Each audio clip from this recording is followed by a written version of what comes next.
This series was conceived by Dr. James Waghorn, who's from the History of the University Unit, and has brought together some of Melbourne's leading thinkers to consider how the First World War resonates with us today. And tonight we conclude that series with a discussion about music and theatre in war. Music as a call to arms, songs of protest, performance as a way of remembering war, and even perhaps, if we get to it, music as a form of therapy for people who've been mentally damaged by war. And as I say, we're recording tonight and filming tonight's proceedings. Let me welcome the panel. Barry Conyngham is a well-known Australian composer. He's Dean of the Faculty of the Victorian College of the Arts and the Melbourne Conservatorium of Music. As I'm sure you know, he's received lots of awards and prizes and grants for commissions, and he's a member of the Order of Australia. And last year, Barry premiered his composition Symphony for ANZAC, and we'll hear selections from his ANZAC piece later on this evening. Jane Davidson is a Professor of Creative and Performing Arts here at the university, and she's Deputy Director of the Australian Research Council's Centre of Excellence for the History of Emotions, and she's published extensively in music psychology and education. And Mary Luckhurst is Professor of Artistic Research and Creative Practice at the university. She's also a theatre director, writer, theatre historian, and she was made one of only 14 international scholars by the UK Higher Education Academy in recognition of her outstanding contributions to research and practice in theatre. Would you go mental and give them a huge round of applause? Yes.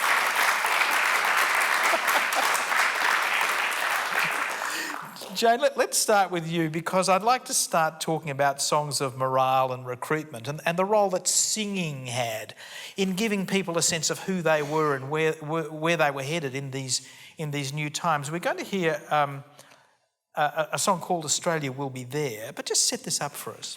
Yeah, I think that the first point to make is I think we're all aware of the social glue that music can provide for us, and also the great emotional experience it can bring closeness and proximity.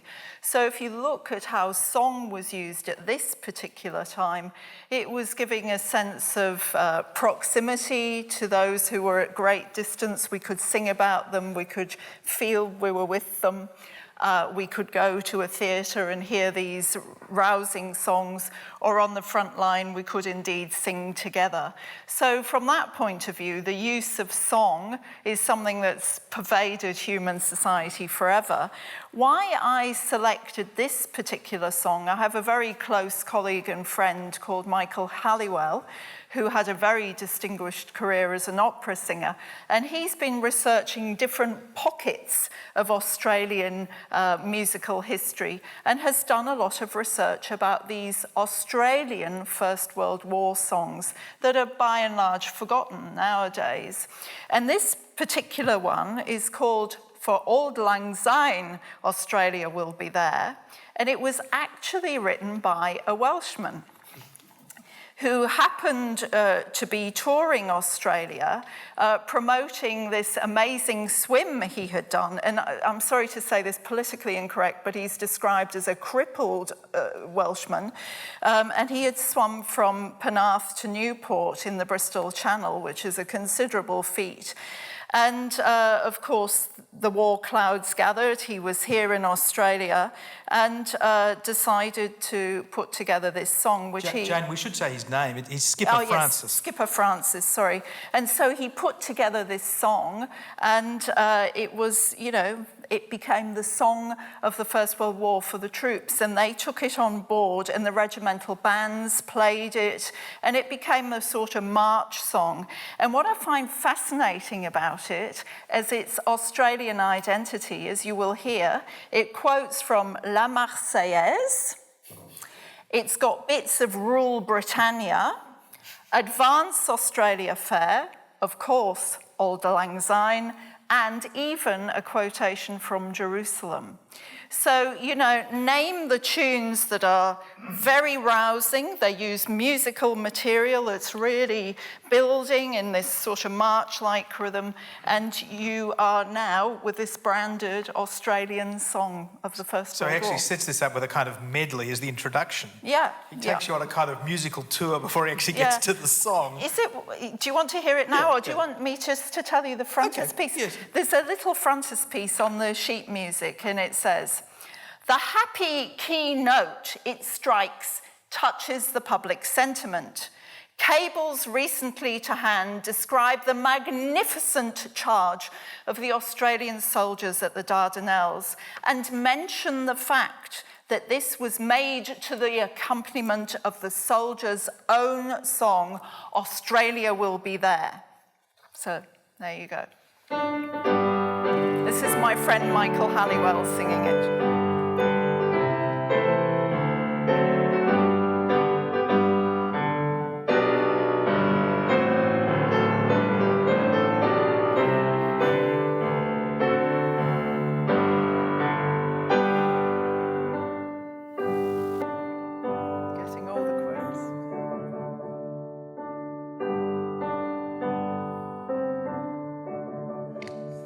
There's been a lot of argument going on, they say, as to whether dear old England should have gone into the fray. But right-thinking people all wanted her to fight, for when their shady business Britannia puts it right, rally round the banner of your country, take the field with brothers o'er the foam. On land or sea, wherever you be, keep your eye on Germany, but England, home and beauty have no cause to fear. Should old acquaintance be forgot? No, no, no, no, no. Australia will be there. Australia will be there. And it goes on in that vein for And several on and verses. You know what strikes me, Jane, when I hear that is how different the mindset of these people was from the way we think today. You know, when we talk about ANZAC as if they are us and we see ourselves reflected in their bravery and valour, when I hear that I think, no. The way these people thought is unlike the way we think. The flag under which they thought, I mean, his whole emphasis is about an England which is the land of love and the assurance that Australia will be there for the real homeland, which is England. Mm. So it emphasises how unlike us people in the past were. Yeah, and I would have to say that that's the big thrust of this History of Emotions project I'm working on. We tend to think not only in systems of belief, but we tend to feel that our emotions are universal. And of course, they change over time, and constructs that we had in the past do not necessarily correlate with how things are nowadays. So I think when we listen to these things or comment on them, and of course, in a way, I'm presenting this song for its modern humour value to us to think that this is a representation of Australia, that's something that we hardly would identify with now, but then this sort of composite is something that was really meaningful. It's interesting that I can't help but thinking of it as ironic, and no doubt we'll talk later about the role of music as a kind of ironic commentary on war and on the horrors of war, but the notion of Australia will be there is almost an instruction. If you think of it, I mean, I can't help thinking of it as a reinforcement of the need to tell Australia that it has to be there to defend the homeland. Now, that's obviously a totally inaccurate, presumably non-historically appropriate way to hear the song, but because it does have that irony, and I guess the other observation is how music itself is subject to reinterpretation, reconfiguring because of context. Well, history is always about the way in which some things stay the same and some things change. It's also always about continuity and change. And I think when you tell a historical story, it's always good to focus on the way in which the people you're writing about are different from us, because the continuities take care of themselves, but the differences are what's instructive. And this is such a great case in point. Yeah. Let's move on, because I know there's another... well, actually, perhaps you could tell us now about the study that you've been working on, which involves working with choirs of seniors. Yeah. Why have you been doing this? Well, because I am a singer myself, and I really believe we should all sing. You know, I think it's a very important part of the human condition, expressing yourself in that particular way. But there is very powerful evidence available to us now to show that music making generally is very good for people to access many things related to well-being. But one is to do with memory, and it's a particularly useful reminiscence therapy, but also for people living with dementia. Singing is a very nice way of working because it kind of gives you a continuous present, and it also allows you to pull things from deep long-term memory to the current time. So how would that relate to people's memories or experiences of war? So it means, well, for instance, you know, Second World War songs can promote a really active, enlivened session with someone who has a very deep memory trace of that time, and it can give them great pleasure to listen to things that were very emotionally charged for them at that particular point in their lives. But then, of course, there's a bittersweet irony to all of these things, just as we have our favourite music to cry to, you know. And I've set up 6 community choirs for seniors, many people living with dementia, but a lot just people, they average over 80, I would have to say. And people say things like, you know, it's hard listening to this because it makes me feel teary, but it makes me go back to a time that was so emotionally charged and powerful for me. And I view that as a very good thing, a very positive, therapeutic, cathartic thing that can help us cope with change in our lives and reflect on the achievements of a lifespan. Now, the next song you want us to hear is Sing Us a Song of Australia. What's the backstory to this? Well, this one is slightly different. This was created by 2 Australians, but the context is that the Australian soldiers in the First World War were in a concert in London, a benefit concert. It was for wounded soldiers, and of course they were singing all the popular English songs. So again, as a point of juxtaposition, in context here, the troops did not recognise the songs being sung, and they went through the whole programme, and the report on the cover of the song, and of course we have to say that this could be a little bit of propaganda as well, but it says, the Australian troops hardly joined in. And at the end of the last number, they started calling to one another within the audience, cooey. And so this inspired the author, who happened to be in the auditorium, to start and play with this cooey, as we know the Indigenous call cooey, to write a song for the Australian troops that it used the cooey call. And so these were a vaudeville partnership called Bill Verne and Charlie Vaud, and they were an absolute institution. And so a lot of their performance and their patter involved them improvising and so on. And anyway, they developed this song, and it was hugely popular. And so I think it's an interesting counterpart. So this is an Australian owned and produced song. Very much in the vaudeville tradition. Just back from the trenches, some soldiers one night were camping way back at the base. As soon as they had the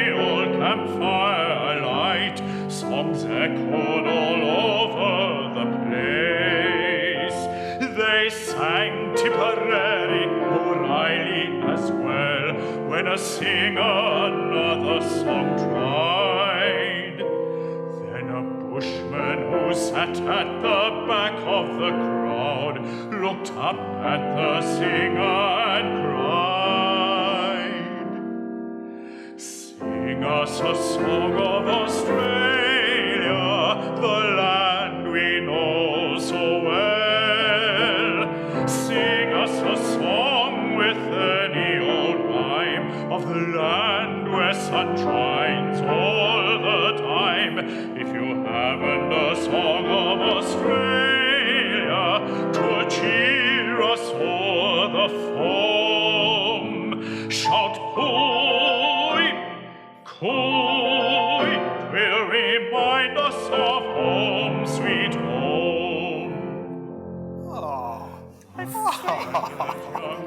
It's got its lovely lilt, and you can join in the chorus, and it's got that real vaudeville feel, community singing feel to it. And that sort of schmaltzy, nostalgic feel to it too.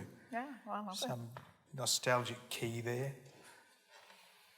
It's interesting that how early this notion of nostalgia starts showing itself in relation to the building of the notion of Australia's wartime involvement. I mean, it's the kind of over there. I mean, I know the Over There song is not about that, but it was adopted by Australians. It's this, once again, fighting initially, somewhere else, but being convinced that it was ultimately for your own preservation. But the nostalgia still has that distance, and I think that goes right through a lot of music about war, perhaps particularly Australian music about war. Well, also English music, Mary. We're going to move now to Keep the Home Fires Burning. Before we come to this, perhaps you could just tell us what your personal investment in this is. What's the research you've been doing and why?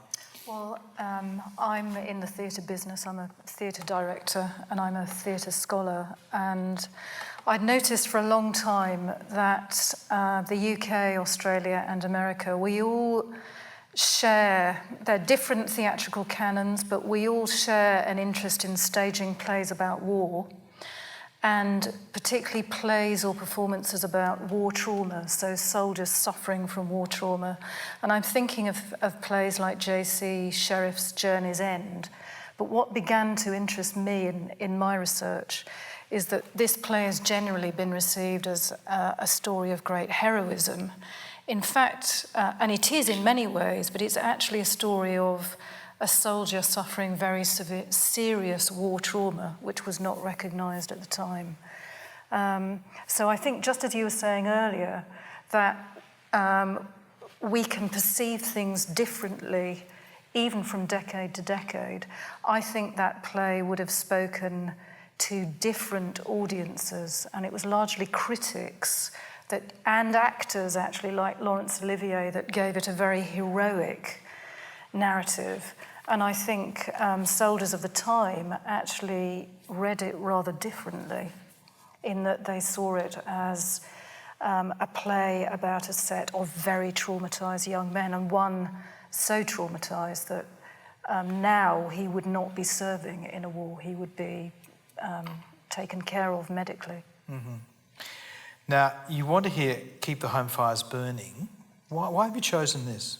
I've chosen this because it was composed by somebody called Ivan Velo, who became very famous on the stage in the UK and had worldwide fame. He actually gained his celebrity through writing this song. And it's interesting because he was the composer, but the words were written by a woman called Lena Ford. And I think that's significant because the song was very popular with loved ones who were at home, more so than with soldiers. And you were talking about nostalgia, Barry. I think there was a sense in which loved ones, particularly wives and mothers, were proud of their sons. This was written in 1914, so it reflects the early jingoism. Sorry, Mary, are you saying this is a women's song? this is a women's emotion primarily. I'm not saying it's exclusively for women, But primarily. it's known for, it was sung more domestically than it was abroad in the trenches. They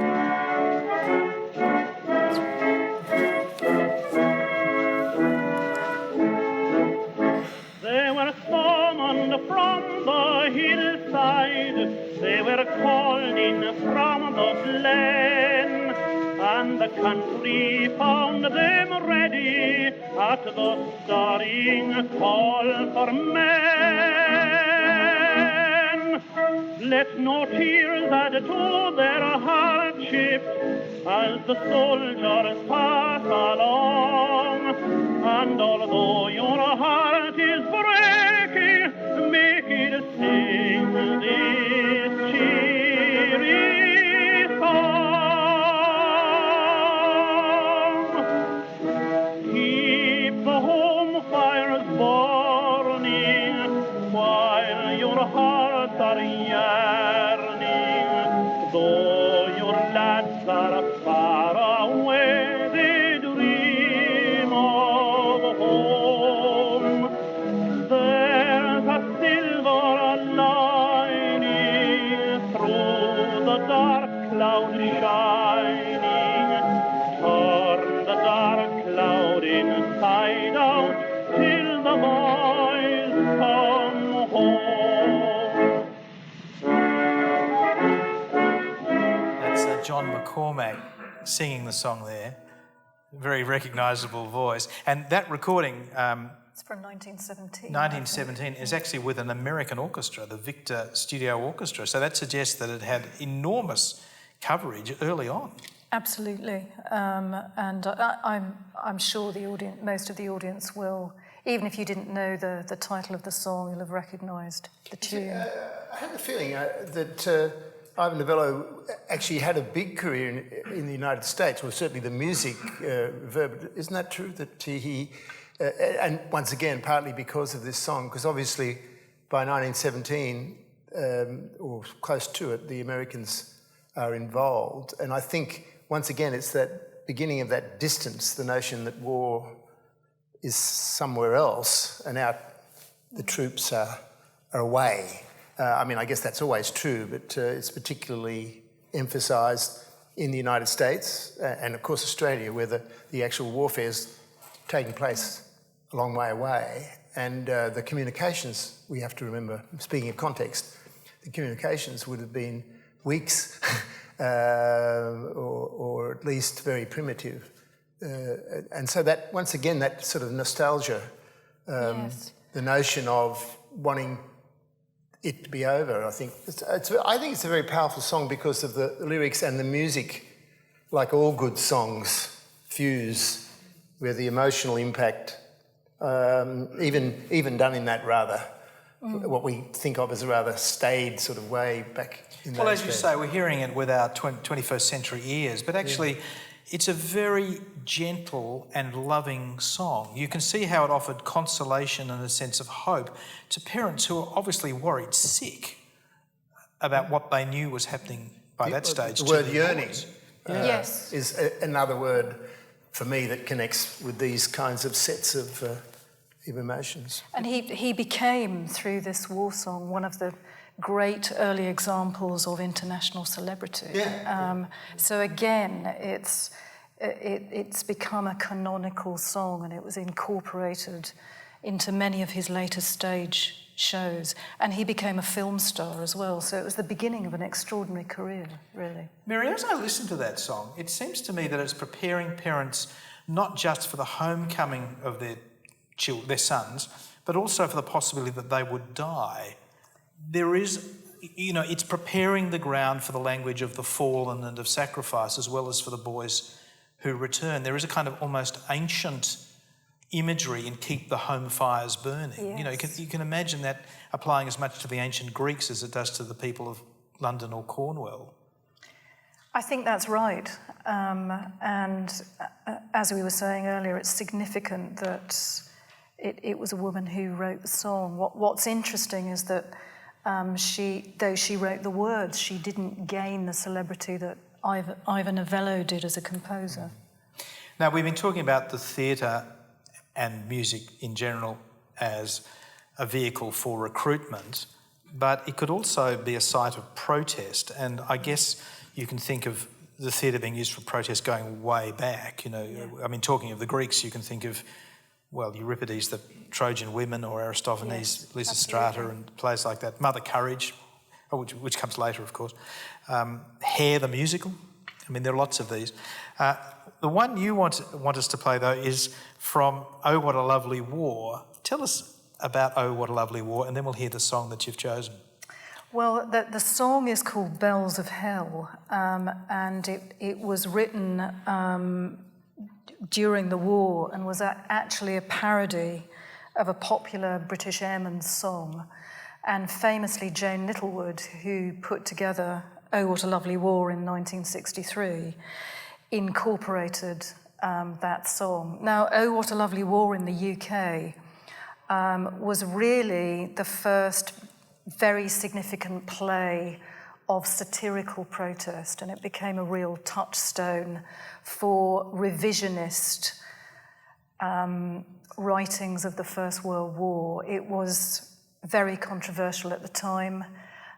You either loved it or you hated it. It divided critics, but it essentially presented a series of scenarios about wounding, about the staggering number of deaths in the First World War, about it critiqued leadership. This hadn't been done so blatantly on the British stage. No, it made the war literally into a stage farce. Absolutely. In which the top brass were depicted as complete idiots. I know the family of Field Marshal Haig were furious about the play. And it began a tradition, really, of plays from the 60s, I would say, to today, which critiqued certain dominant narratives of the First World War in Britain much more boldly than had been done in the past. Let's hear the Bells of Hell, and we can talk some more in a moment.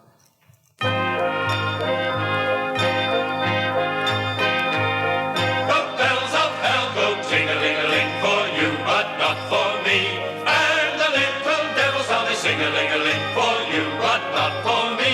Oh, death, where is thy sting-a-ling-a-ling? Oh, grave thy victory. The bells of hell go ting-a-ling-a-ling for you, but not for me.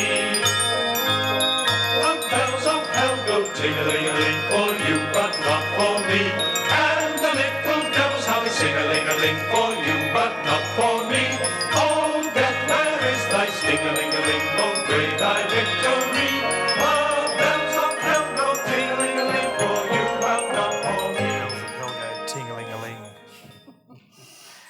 Just before we go on, we should just make sure we've got this microphone right. Richard, are we comfortable with this microphone for the recording? Yeah, okay. I found a terrific story about this production. The official censor didn't grant permission for the transfer to the West End of this play because it's, the censorship was very tightly controlled in Britain at this stage. But apparently Princess Margaret attended a performance and commented to the Lord Chamberlain, who I think is the person who gets to decide what goes on and what doesn't. Yes. Lord Cobbold. She said, "What you've said here tonight should have been said long ago. Don't you agree, Lord Cobbold?" Which left him with no choice but to issue a certificate saying that it could go on the West End.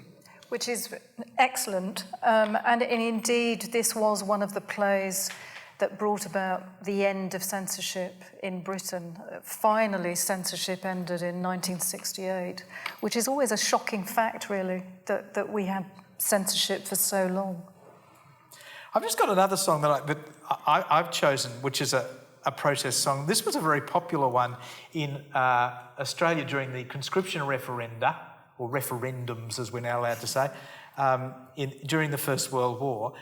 It was written by Americans, but it was played a lot here, and it's another mother's song, and it's a song saying, "I didn't raise my son to be a soldier, to kill another mother's darling boy." It was very well known. It was used as part of the campaign against conscription. We'll just hear a little of it.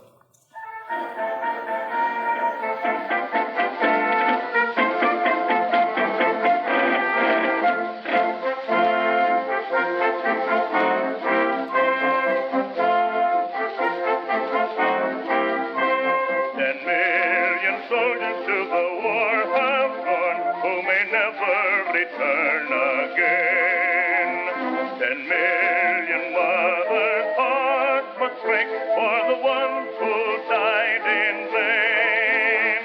Head bowed down in sorrow in her lonely years, I heard a mother murmur through her tears, I didn't raise my boy to be a soldier, I brought him up to be my pride and joy. Who dares to place a musket on his shoulder, to shoot the mother's darling boy? Let nations arbitrate their future trouble.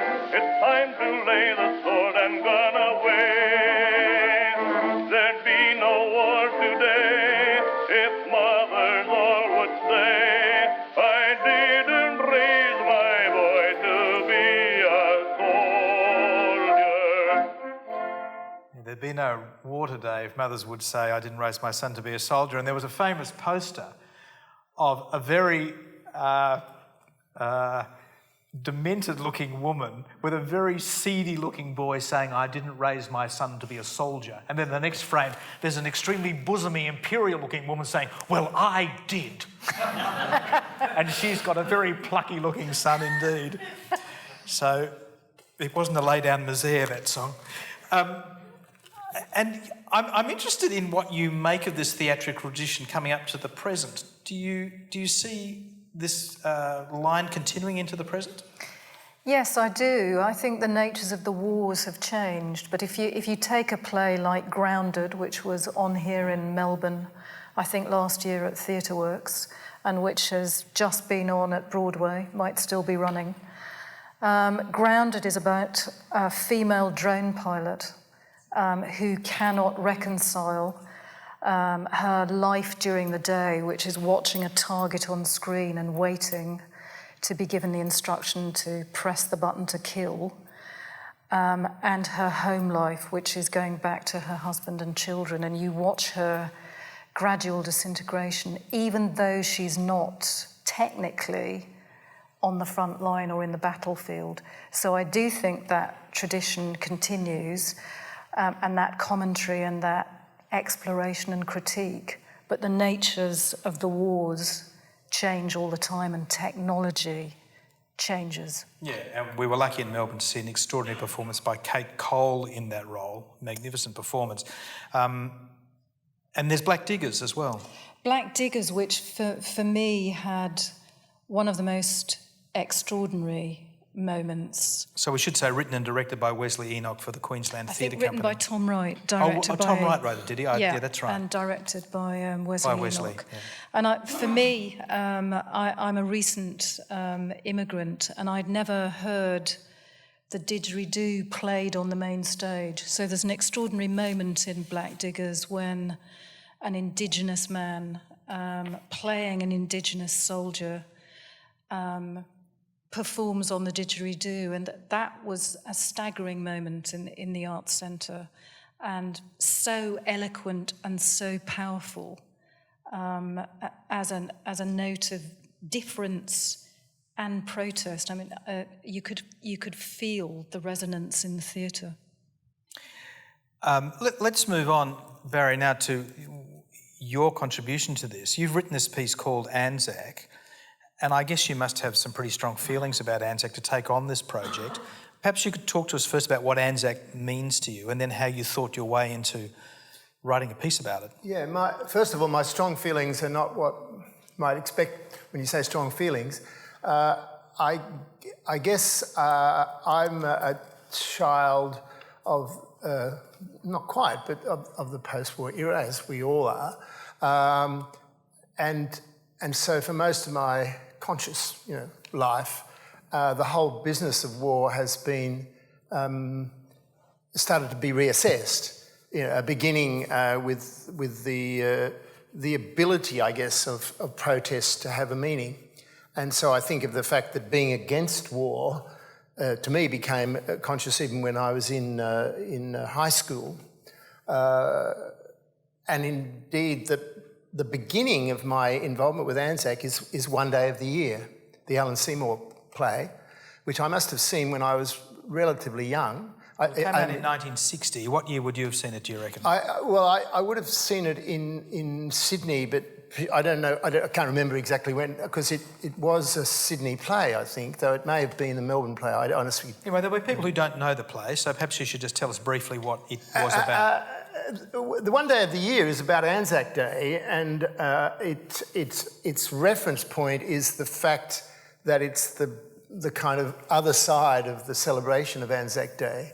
So it does, as I remember it, and I haven't seen it recently, confronts the issue of that ANZAC Day had in some ways become corrupted, or at least made strange by the fact that people would drink excessive amounts of alcohol and get very maudlin, which is a fairly predictable thing, but they would also assert themselves over the younger generations, and so it was an intergenerational kind of analysis. Now, this is not a very good literary criticism. No, but it's perfect, because the point about it was that it was an irreverent look at ANZAC, and it was sociologically truthful, in that it showed all these blokes getting completely smashed on ANZAC Day, which is exactly what was happening in the 60s. And there's lots of interesting things, like, for instance, I subsequently got to know Alan, and he went to Gallipoli and actually lived in Turkey subsequent to the writing of the play. And I don't know, I can't recall, I suspect he had a fascination with the whole business of ANZAC Day, and then that fascination turned into a fascination with Turkey, and then he lived there and actually, I think, grew to really have an experience, I think one that with great affection about that thing. And so that's a very recent, or relatively recent, notion of readdressing the presumably up to the Second World War and even after, the depiction of ANZAC Day as the coming of age of the country, and the notion of it being the kind of blooding of Australian and New Zealand forces in war. So who commissioned you to write this piece? How did this come about? So my piece had a kind of fairly straightforward. I was obviously aware that the centenary of ANZAC would happen this year, and I thought maybe to avoid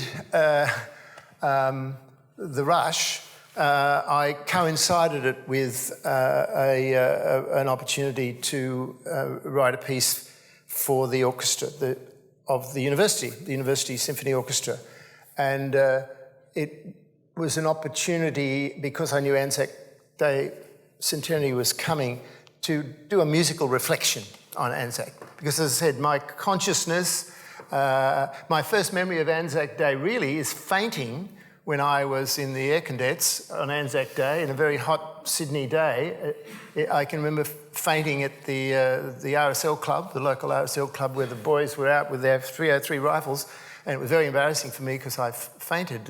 And I've always remembered that. I don't know what connection it has psychologically. And then later on, I was drawn into the anti-Vietnam, as a kind of child of the 60s. But even before that, the CND, the anti-nuclear movement, and the whole Cuban thing. This is when I'm just coming of age. I would have had that experience. So this all colours my view of ANZAC Day. So here you are, a composer, and your instrument is the orchestra, the symphony orchestra. Now, I would imagine that if you write music for the symphony orchestra that's about war, there is some danger that you will provide a kind of sanctification for war, which runs counter to, I guess, what you wish to achieve. I mean, it's easy to imagine, Eric Bogle singing an anti-war song, the band played Boston Matilda with the guitar, or the songs we've heard today, which are on a small subversive scale. But the idea of mobilising the orchestra as, a subversive instrument, I guess that was your challenge. Yeah, well, the way, for me, music is about the possibility of complexity of emotion. I mean, one of the things that's interesting about music is that each listener can interpret the music, because it does have a kind of generality, but it's very emotionally powerful. So I guess my way of avoiding the issue was to make the piece personal. All composition is personal, but I created a kind of scenario inside my my mind, that was a reflection on, and the words we've already used, on nostalgia. What's the feeling inside the brain of the mothers, the daughters, the wives? What's inside the brains of the soldiers as they're waiting? So this piece is often about waiting, because it seems to me the depiction of war is all about the explosions and the violence and the glory and the heroism, but it's also about the boredom and the fear. And so I guess my way of not accidentally either celebrating or simplifying was to write a piece that was very much about fairly complex emotions. However, and as I know that this is very obvious, I did decide I would locate the piece immediately, almost to prove to the listener what this piece was about. And so when you hear the kind of opening, it's rather dreamlike opening, but I think it's fairly obvious that this is a piece about, for an Australian, I think, and perhaps for many people, about war and about ANZAC, but about memorialising, about remembering. All right, let's hear the first 2 or 3 minutes of the piece.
So just coming off the back of that, what can you talk some more about how you were shaping those sounds? Yeah, well, I guess hopefully there's a relatively clear but subtle reference to the last post.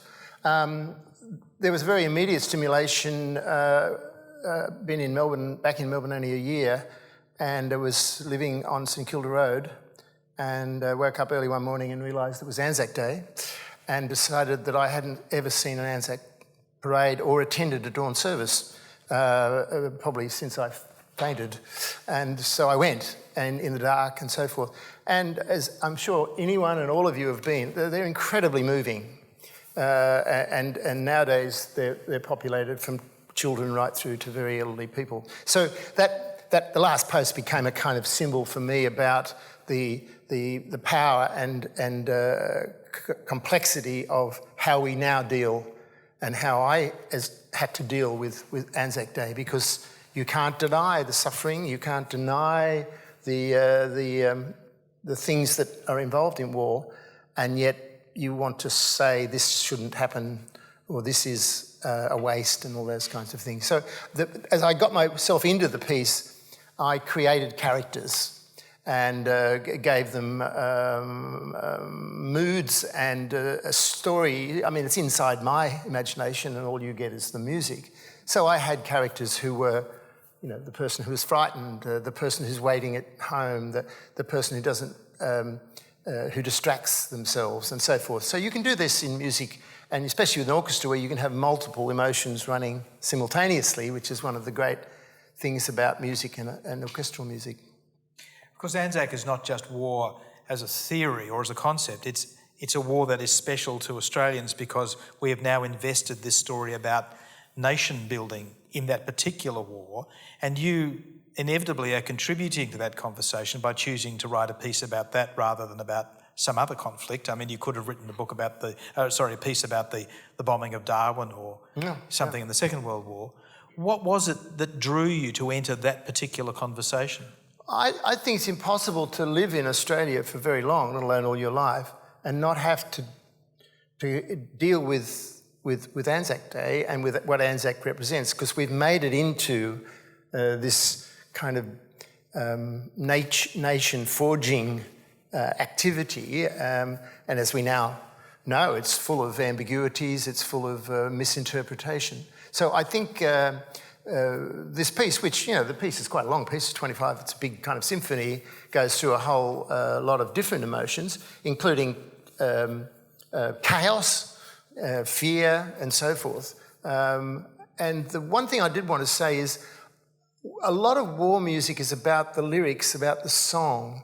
When you're writing for an orchestra, or when you're writing a kind of pure piece of music, what you can deal with is the sort of unattached emotion. And so it can be something that people can interpret. And there are many great symphonies. I mean, there's quite a few Russian symphonies, Shostakovich, Prokofiev symphonies about war, which I think do that magnificently. And I'm sure that there's a connection between the heightened emotions of war and its attraction to composers. I mean, perhaps the great piece we all think of is Benjamin Britten's War Requiem. Let's come to the War Requiem in a moment. Well, I'd like to just hear a bit more of your piece, if we could. In the middle, or sort of about two-thirds of the way through, there's a section where the orchestra really begins to fly apart. Perhaps we could just hear some of that.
Barry, you once said that you wanted to hear music with an Australian accent. Do you hear an Australian accent there? Well, obviously that's a fairly straightforward musical interpretation of the total, as you say, flying apart, the chaotic. Yeah. Obviously inside all that stuff is music you've heard before in a clearer way. I think the opening is a little closer because I think powerful symbols of Australia are nostalgia. A lot of part of my early life, people who had been born in Australia referred to Great Britain as home. And that started impinging, I think it impinged on a lot of us, that we were living in what Roger Velo called a transplanted culture. And Australia is now made up of many transplanted cultures, and in all of the sources of our society are people still connecting back to other cultures and other communities. I find that quite fascinating. If you can somehow reflect that, coming to terms with that musically, then that's what I'd like to do. We should just end before we take some questions. We're talking about Benjamin Britten because he was a pacifist, so he's coming from a similar position as you are. He was actually a pacifist in the Second World War, which is a very difficult philosophical position to sustain.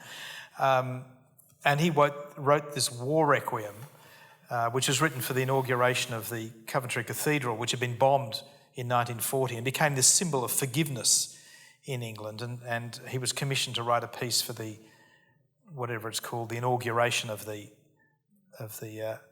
new cathedral. We'll just hear the opening of it. Can we set this up at all, or should we just listen to the music? Well, do you want to say anything about it? I think we should listen to the music. Okay. I mean, obviously, you've given the context, and it's a multi-text and large forces, symphony orchestra, bands, choirs, children's choirs. You know, it's a very large, like, complete piece, and featuring the poetry of Wilfred Owen, who many of you would know was a great poet who died in the First World War. And wrote about the futility of the war. Yeah. And it's that text and also the Latin Mass for the dead. We'll just hear some of that.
Talking about Barry of many ideas happening at once, hasn't it?